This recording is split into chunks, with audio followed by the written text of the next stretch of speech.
chose the King's Inns in particular because both the diploma course and the degree course are taught by practising members of the bar, and I thought that this would bring a practical application to my understanding of the law, and indeed this proved to be the case. In addition, I was attracted to the Barrister-at-Law degree course because at the end of it I would have a professional qualification to my name. I've learned a great deal here in the King's Inns, not least the core legal subjects that you need while practising law in Ireland. It certainly influenced the way that I think, the way that I write, and some people have told me it's enhanced my ability to argue and negotiate. And while these are a very useful skill set at home, they've also proven invaluable to me in my day-to-day work in the prison service. Both courses have been of huge benefit to me in my career. I was promoted to Assistant Principal Officer in the prison service after being called to the bar, and I'm currently working in the Legal and Professional Standards Office in the Irish Prison Service. While studying at the King's Inns, I met a range of different people, several of whom I count among my good friends today. There was great camaraderie and collegiality in the Inns. As a class, we engaged well together, and it very much became a shared experience to study and to dine at the Inns. Dining is a tradition particular to the King's Inns, and it's an exceptionally enjoyable experience, and is one of the many opportunities that you would have to meet others in the legal field. In fact, and this should in no way influence anyone's decision to study at the King's Inns, I went on to meet my husband here in the King's Inns, and we had our wedding reception in this very hall.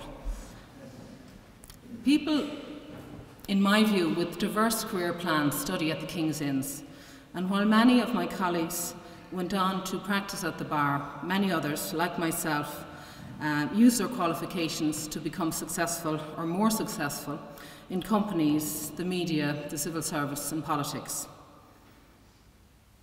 As I've already said, I knew from the outset that I didn't want to practice at the bar, but the qualifications that I've gained here have proved invaluable to me in my career progression.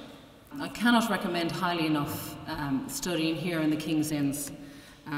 For those with an interest in the law, for those who are interested in career progression, and for those that wish to go and practice at the bar.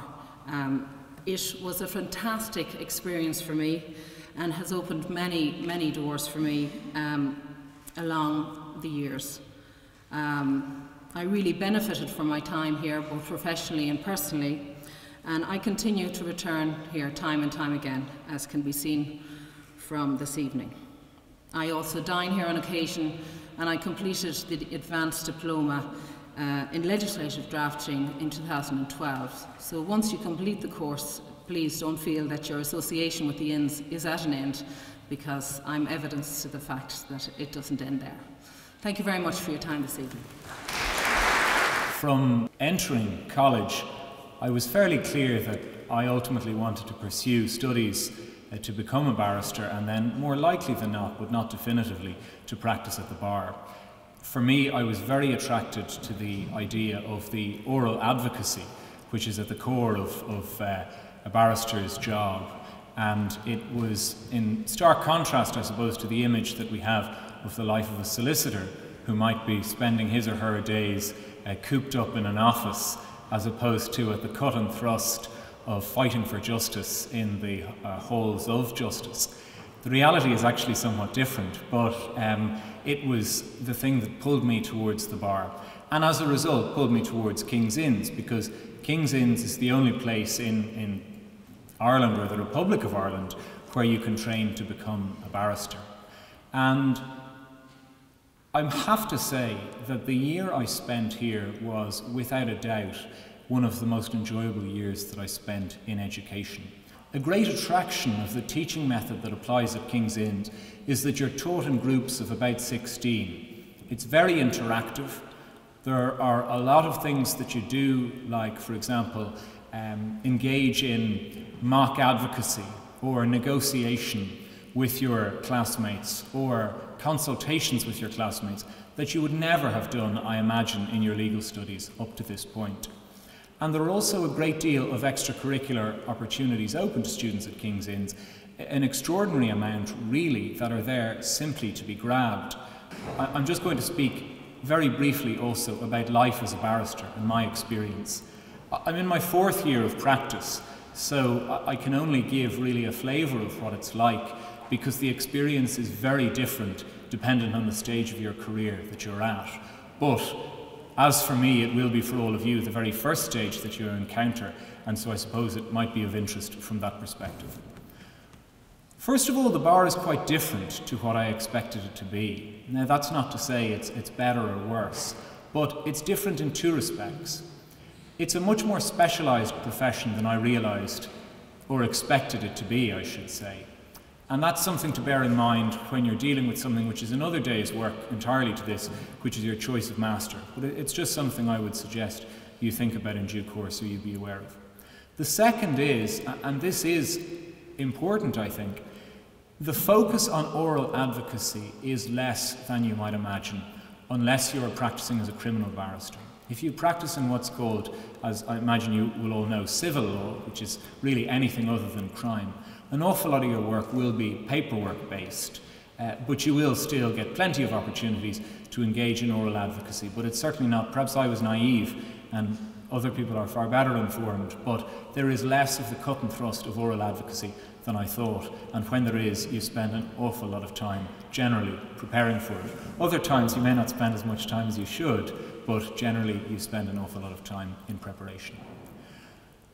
Another thing about the bar, and this is something that I suppose is obvious if you know it, but was new to me as well, is how much I enjoyed being self-employed and the benefits that come from that, and the way you can choose, I suppose. You have a certain amount of autonomy over the way that you live your life. A lot of people talk about the hardship of the bar and how difficult it is to establish yourself. There's no doubt there is an element of truth in that. There's a strong element of truth in it. But there are also advantages too with being self-employed, not being tied down by the strictures of a firm or a strict structure of employment. As I say, you have an awful lot of autonomy, and that can be very liberating. There are times when you can work 24/7 on your practice at the bar, and there are other times when, if you have other things to pursue, you can simply walk away and pursue those other avenues. It is a terrific course, and I really say that truthfully. It's very well taught, it's very enjoyable. It's not like studying law in the classical sense of reading texts. It's invigorating, you're getting constant feedback. It was the only time in my studies in school or beyond school where you were getting constant graded feedback of how you were faring. And that was exceptionally beneficial in terms of preparing for day-to-day practice at the bar, because that is one profession where every single day that you stand up, you are being tested once again. Thank you very much.